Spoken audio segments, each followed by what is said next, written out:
Beautiful day today. Green grass everywhere. Getting super tall, super thick. Gonna have to mow that soon. Because last time I mowed, I only did half of it. The other day, we got this. This is the custom drive shaft for the tie car, so I'm gonna open that up right now and I'm gonna put it in.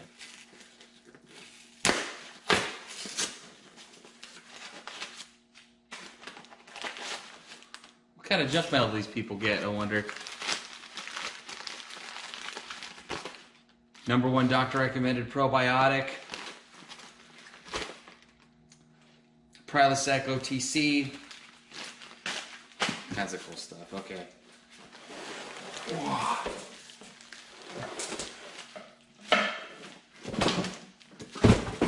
Woo-hoo. Oh man, that's a good looking drive shaft. Dang. Look how beefy this thing is. This is a 3-inch drive shaft. It's huge. This thing is sick.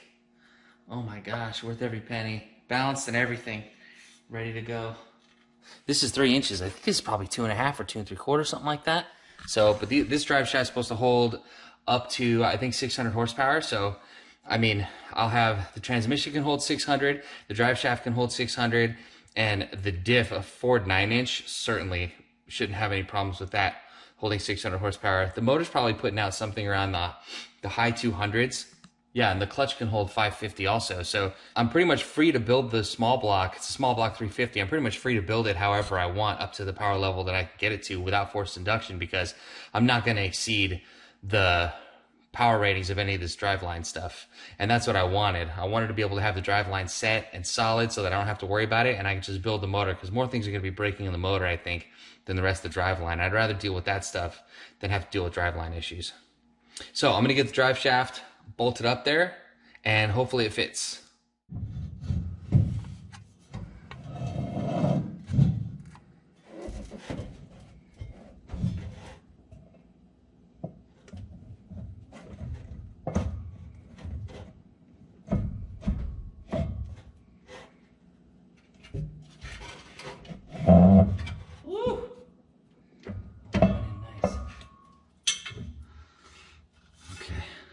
Well, that's fully bottomed out into the transmission. That's like a solid 1.5 inches coming back in there, which seems like quite a bit.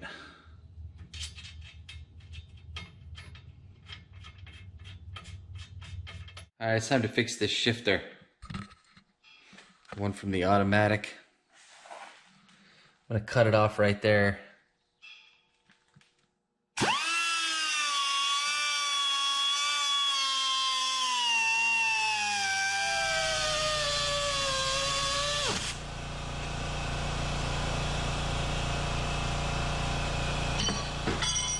Okay, so I think this is about how I sit in the car, maybe a little bit farther forward. So if I got this thing in my hand and I plant it right there like it's supposed to go, that's quite a reach, and I'm practically punching the dashboard there. So, but if I figure if I put bring it back just an inch, just a couple inches, it gets much more comfortable. And then if I tilt it back even like that, then it's right about where I need it to be. And then, because that's first gear right there. So that's all the way up into the left, first gear. So I'm going to make something that's going to tilt it back so the first is going to be right here, and maybe just bring it out just a little bit backward like this. That'll be the perfect position for it. Alright, so I got that hole drilled in there. Pretty much factory. Got this good and hot too, but there we go. Now let's see if we can make a bracket to mount it up. And I don't need this on there at all, so I'm just going to go ahead and hacksaw it off. Which, with this being aluminum, should be much easier than cutting through steel, or I hope.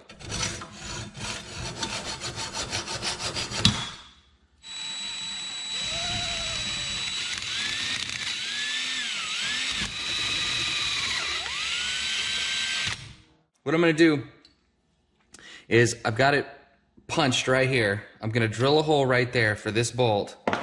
This shifter is going to go there. And then I know I wanted it about 1 inch back. So, but I didn't know exactly what angle I wanted it at. So I'm going to drill that hole there. I'm going to bolt it on. And then I'm going to go in the car, set the shifter up, put the seat in, everything, sit down and see where the position is. and then just move it left and right until it's exactly where I want it. And then I'm gonna crank it down really good, pull it off there, bring it over here, and just drill it exactly where this hole is. Then I should be able to bolt it up, put it back in the car, and it should be absolutely 100%. Oh, haha. Oh, that's not gonna work. That won't go past that. I have to grind that down. Actually, I'll grind the bolt head down. It'd be easier.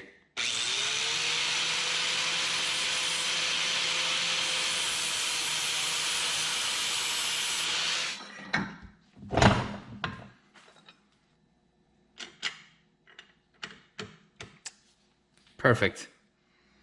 Okay, I should be able to mount this. And then I should be able to adjust this back and forth in relation to the mounts there. Hell, I might even be able to just pull it all the way back and just set it there against the bolt. Let's go take a look and see what it looks like.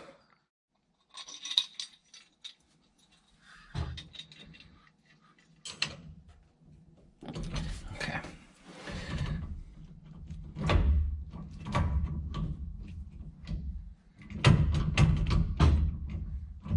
Yeah, it doesn't want to shift. I'm gonna have to. Okay. That's third. This thing's way too wide here. I'm gonna have to cut it before I can start testing things out, but this is neutral. I got a pretty good idea of where everything is from neutral. Alright, so I cut all the excess off this. The main reason of this is just to bring it back, because it looked like it only needed to come back a little bit, because I can achieve the rest of the distance by pulling the lever backward toward me. So I didn't need a big long distance spacer to get there, because I can just tilt the whole shift lever. That'll bring the ball, because it doesn't really matter where the lever is, it's where the ball ends up. Right there for third, right there for fourth. Seems pretty reasonable, pretty tight. Climbing in and out of this thing is no picnic either, over and over. Sort of wish the car had doors, but if I had the choice, if you said put doors on your NASCAR or don't put doors on your NASCAR, I'd probably be like, nah, well, no doors. So I'm gonna get the seat put back in position. I'm gonna take one more try of where the reach is with the seat, and then I'm gonna pull the shifter out and drill that last hole and bolt it up, and the shifter should be done.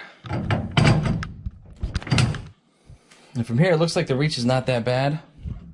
See, first all the way here, it's starting to get a little close to the dash up there. I can still reach it, but I would want it to be canted back quite a bit.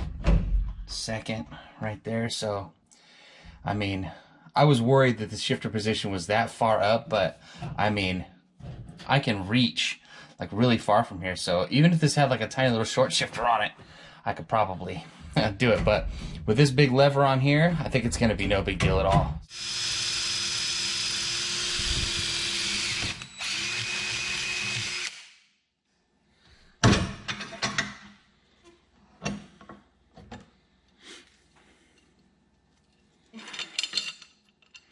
That in there. Bingo.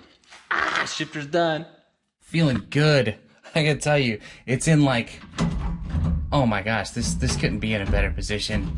It came out so good. Man, it feels so good too. I'm stoked. I was so super stoked. The shifter, I was so worried about this, and it came out perfect, like so perfect. I love it. I can't wait to get a boot on this thing. I can't wait to get a shift boot down there and just like, oh man. Whew, what's left? All right, I knew the shifter was going to be the hardest part, so I want to do that second, right after the drive shaft. Drive shaft is in, so now the shifter's on.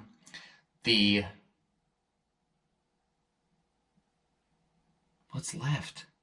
Yeah, I think I just put the headers back on, spark plugs in, header collector gaskets, and hook the battery back up, and I should be ready to fire it up, and it should be able to move under its own power if the clutch will release. That's the only thing I have left to test, is if the clutch will release. So let's go get all that stuff hooked up and see if all this work I did actually worked. I just want to show you these gaskets. They're pretty cool. They're 350 gaskets, and they're like 3-piece. So all you do is just slide them down in there and then tighten the bolts up. I thought those were pretty cool. Okay, things are flying now. Everything that needs to be done underneath the car is done. Headers are on, spark plugs are in, spark plug wires are back on, collectors are bolted up.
It's like 11 o'clock.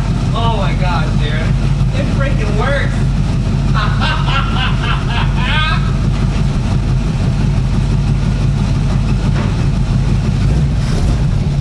Oh man. Oh! Alright. Shut it off. Got more to do tomorrow.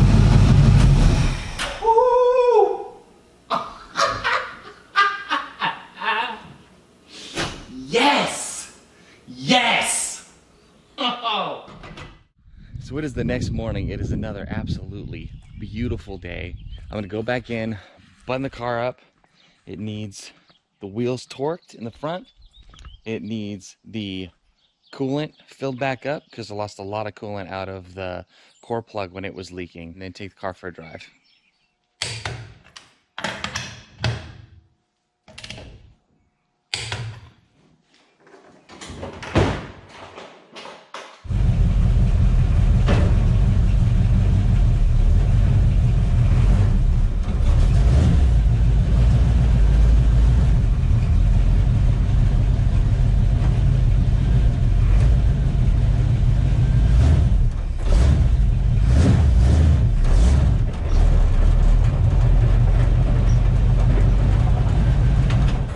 Oh, and I stalled it for the first time.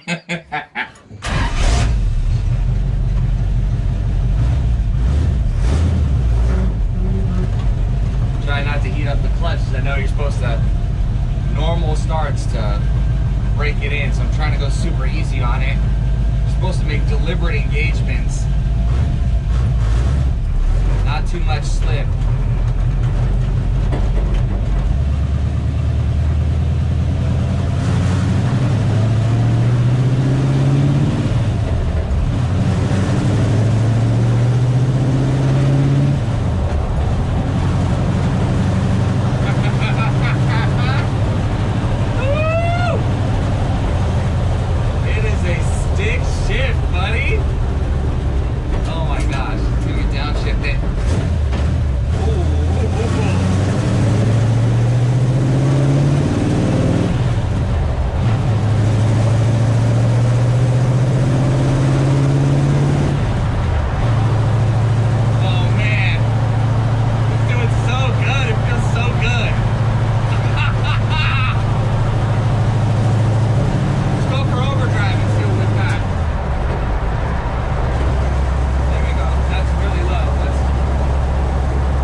Be my guest.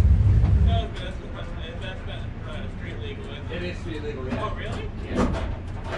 That's cool. Thanks.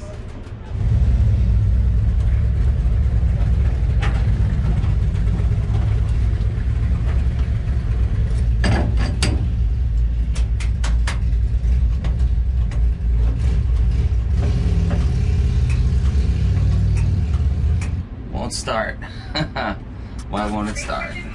Alright, so it turns out these two wires right here I had pulled off and they were hanging down there. I had them tied up and out of the way. Well, with those two wires contacted together, the car would start because it's like a neutral safety switch from the old automatic, the 204R. So I couldn't get it started when I got to the gas station here. So I went underneath the car, untied them from where they were. When I touched them together, then the car starts. So what I did was I put them back on this button right here, and now all I have to do is push this button, start the car, and everything's all good. But I'll hook that up to the neutral safety switch on the transmission when I get home. Driving this thing puts a smile on my face, boy. I tell you what, I love this thing now. I love this thing. Oh, and PS for future reference, 60 miles an hour in fifth gear in this thing. Check via Google Maps. 1,400 RPMs. Oh man, it's running good. It's running good. I was a little worried when I got to the gas station it wouldn't start. And I gotta figure out how to make a shift hood for this thing. I really have no idea how I'm gonna do that. Sounds like a mess. Look down there. I feel like I'm gonna fall down there.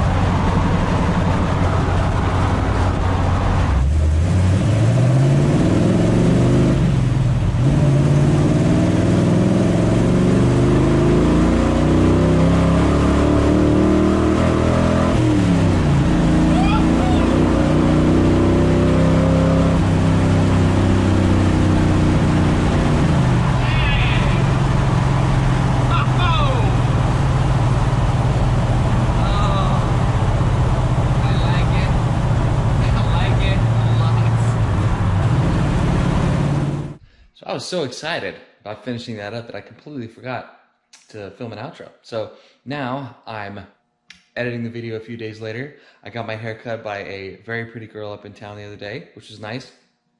And this is where we are. We've got pretty much everything finished. Installed the drive shaft and tested it. Just did that. Headers, plugs, remaining bell housing bolts. Haven't done the bell housing bolts yet, but those are gonna get done. Wiring the lights is gonna be easy. That's button up stuff. We're gonna do that. I did check the trans fluid and it was a 1/2 quart low, so I put the 1/2 quart back in it and it's all good. And shifter's been installed. So wiring up the reverse light and the neutral safety switch is all that is left. And then when that's done, the TKO-600 install will be finished. This was one of the really big jobs that was super rewarding. When I went out and first drove it, I'm sure you saw me cackling like an idiot when I first got the car to move under its own power. But I tell you, that car is so much more fun to drive now that it has a manual in it. The thing, it feels like you'd imagine a car like this to feel when you drive it. I love it. I absolutely love driving it now. But that is going to do it for this video. A super rewarding little series. Thank you guys so much for watching. If you're enjoying the videos, please subscribe, and I will see you next time.